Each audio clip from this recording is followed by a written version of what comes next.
what's a trip to the Jersey Shore without stopping for saltwater taffy? These things are staples down here. We're at James Saltwater Taffy on the boardwalk where they've been making these gooey goodies for almost 140 years. Saltwater taffy is almost as old as the Atlantic City boardwalk itself. The boardwalk was first built in 1870 and saltwater taffy came along about a decade later.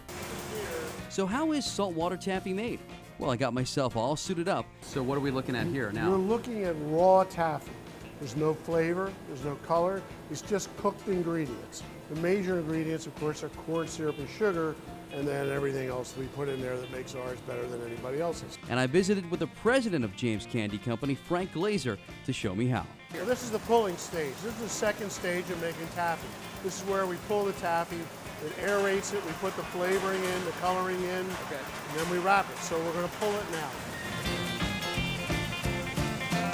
The taffy then goes onto a machine that stretches it, cuts it, and wraps it. It's probably running at about 350, maybe 400 pieces a minute. Pushes into a flywheel, and at each stage it stops 7 times around. Each stage is a different stage of the wrap, and then finally it twists at the end. Yes, Frank, I want you to tell the story of how saltwater taffy got its name. It's a pretty good story, I understand. Well, it's an old story.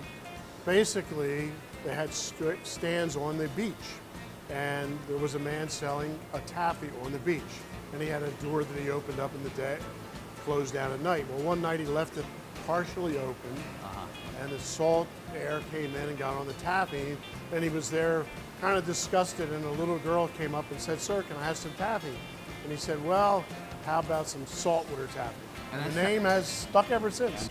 So the saltwater taffy goes from the factory and ends up in one of these boxes right here. And now you know everything there is to know about saltwater taffy here at the shore. The only thing left for me is to grab a box and take it home.